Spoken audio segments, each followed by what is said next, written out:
রাজাপুর নামক একটি গ্রামে রতন নামে একজন গরিব চাষি বাস করেন। তার পরিবারে তার একটি ছেলে ভোলা ও তার গিন্নি বাস করেন। কোনো রকমে রতন চাষির দিন কেটে যায়। তার ছেলে ভোলা এই গায়ের মধ্যে সবচাইতে বেশি অলস একটি ছেলে। সে তার বাড়ির লোক এবং গ্রামের কারো কথাই শোনে না। সারাদিন শুয়ে বসে দিন কাটিয়ে দেয়। এই ভোলা, আরে ও ভোলা, আর কত ঘুমাবি? ভোলা, আরে ও ভোলা। ওরে মরে গেলি না কি রে? তোকে তোর বাবা কত করে ডাকছে, একবার তো সাড়া দে। সারাটা দিন তো পড়ে পড়ে ঘুমিয়েই থাকিস। আরে এত সকাল সকাল চলে সবার আমাকে বিরক্ত করতে।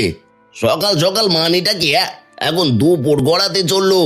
ওরে মানুষ তো খিদের জ্বালাতেও ঘুম থেকে উঠে পড়ে। আমি তাড়াতাড়ি ঘুম থেকে উঠলেই তো তুমি এটা কর ওটা কর বলে আমাকে তাড়িয়ে মারবে। গিনি, তুমি ওকে বলে দাও এই কুলাঙ্গার ছেলের সাথে আমি আর একটা কথাও বলতে চাই না। তুমি ওকে বলো আমি ওকে আর একটা দিনও খাওয়াতে পারবো না, পারলে নিজে রোজগার করে আনুক। শুনলি তো, শুনলি বাবা কি বললো? এত বড় ছেলে যদি একটু সংসারে সাহায্য না করিস তাহলে কি করে হবে বলতো? তোমরা এত কথা বললে এবার কিন্তু আমি বাড়ি থেকে বেরিয়ে যাব। ছাড়ো গিন্নি, ও ছেলের সাথে তুমি আর একটা কথাও বাড়িও না, যা খুশি করুক গে।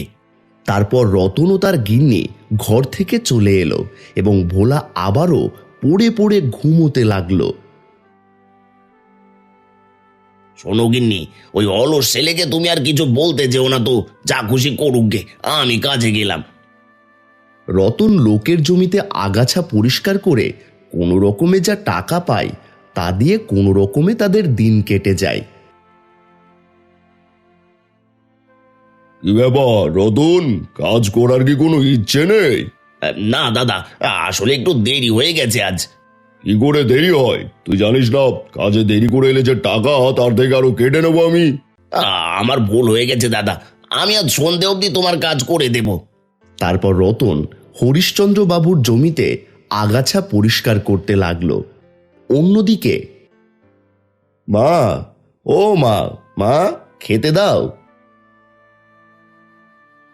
সারাদিন খাওয়া ছাড়া আর কি কাজ আছে তোর? ঘুম থেকে দুপুরবেলা উঠবি, খাবি, আবার ঘুমাবি। হ্যাঁ, কারণ আমার কাজ করতে ভালো লাগে না তাই আমি ঘুমাই। এমন সময় গ্রামের একটি ছেলে ধীমান এলো ভোলাকে ডাকতে। ভোলা, ভোলা বাড়ি আছিস? আহা, কি হলোটা কি? এই আমার সাথে একটু পাশের গ্রামে যাবি? কেন, পাশের গ্রামে যেতে হবে কি কারণে? পাশের গ্রাম থেকে কিছু বেতের ঝুড়ি আনতে যেতে হবে, খুব দরকার। হ্যাঁ তো তোর বাবা বিক্রি করবে, তুই নিয়ে আয় ঝুড়ি, আমি কেন যাব? আরে ভোলা, তুই চিন্তা করছিস কেন? তুই আমার সাথে গেলে আমি তোকে 150 টাকা দেবো, খেতেও দেবো, আবার যাওয়া আসার খরচ আমারই। তুই শুধু যাবি আর ঝুড়িগুলো আমার সঙ্গে বয়ে আনবি। সারাটা দিন তো শুয়ে বসেই কাটাবি, তার চাইতে বড় ধীমানের সঙ্গে যা না। ধীমান, তুই বাড়ি চলে যা, আমি তোর সঙ্গে যাব না। এখন আমি ভাত খেয়ে আবার একটু ঘুমাবো। তোকে এত ভালো একটা কথা বললাম আর তুই রাজি হলি না, সারাদিন ওই আলসেমি কর।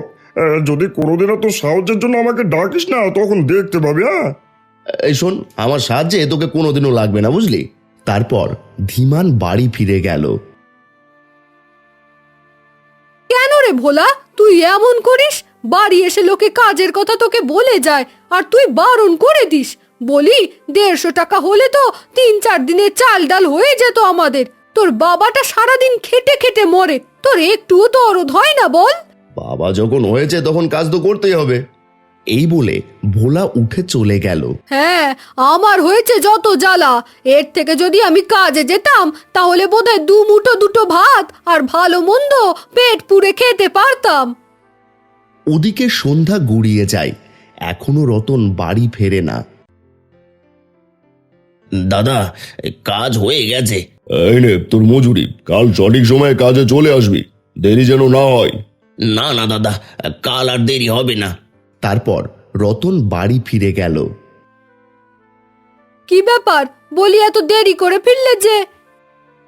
আসলে আজ যেতে দেরি হয়ে গেছিল তো, তাই হরিশ্চন্দ্রদা বলল পুরো কাজ না করলে নাকি টাকা দেবেন না, ওই কারণেই আর কি। কি ব্যাপার, তোমার কথাগুলো এমন শোনাচ্ছে কেন? শরীরটা ভালো নেই নাকি? না না, শরীর ঠিক আছে। কই দেখি। জ্বরে যে তোমার গা একেবারে পুড়ে যাচ্ছে। চলো চলো, ঘরে চলো। কি কাণ্ড! এখন আমি যে কি করি? শরীর অসুস্থ থাকার কারণে পরদিন সকালে আর কাজে যেতে পারল না রতন। সে তার ছেলেকে বলল, ভোলা, বাবা, আজ তুই একটু কাজে যা না বাবা। আমার শরীরটা ভালো নেই, দেখছিস তো। ওষুধ কেনার জন্য তো টাকার দরকার, বল। আজ একটু কাজে যা তুই, তোর পায়ে ধরি। আহা, তুমি থামো তো। আরে আরে ঠিক আছে, আমি কাজে যাচ্ছি। তবে হ্যাঁ, আমি কিন্তু তাড়াতাড়ি চলে আসব। আর কোনো উপায় দেখতে না পেয়ে কাজে চলে গেল ভোলা। পথে যেতে যেতে, ধুর, বাবার শরীর খারাপ হওয়ারও সময় পেল না, এখন আমাকে কাজে যেতে হচ্ছে। যে ছেলে নাকি সারাদিন শুয়ে বসে আরামে কাটায়, তাকে এখন। নিজের মনে বিড়বিড় করতে করতে ভোলা কাজের স্থানে না গিয়ে চলে গেল জঙ্গলের পথে। এ কি, এই যে জঙ্গলের পথে চলে এলাম, এখন কি করব? চারিদিক তো কেবলই অন্ধকার। এমন সময় ভোলা শুনতে পেল এক বৃদ্ধার কান্নার শব্দ।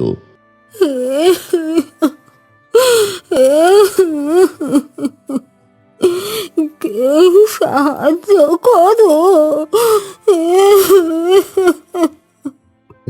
কে যেন কাঁদছে মনে হচ্ছে। এ কি, আপনার কি হয়েছে? কাঁদছেন কেন? তা বাবা, কাঁদবো না? দেখো, আমার মরার সময় হয়ে এসেছে। কেউ নেই আমার তিন কুলে। এদিকে আবার লাঠিটাও হারিয়ে গেছে। তুমি যদি আমার লাঠিটা খুঁজে দাও, তবে আমি তোমায় এই কলসটা দিয়ে নিশ্চিন্তে মরতে পারবো।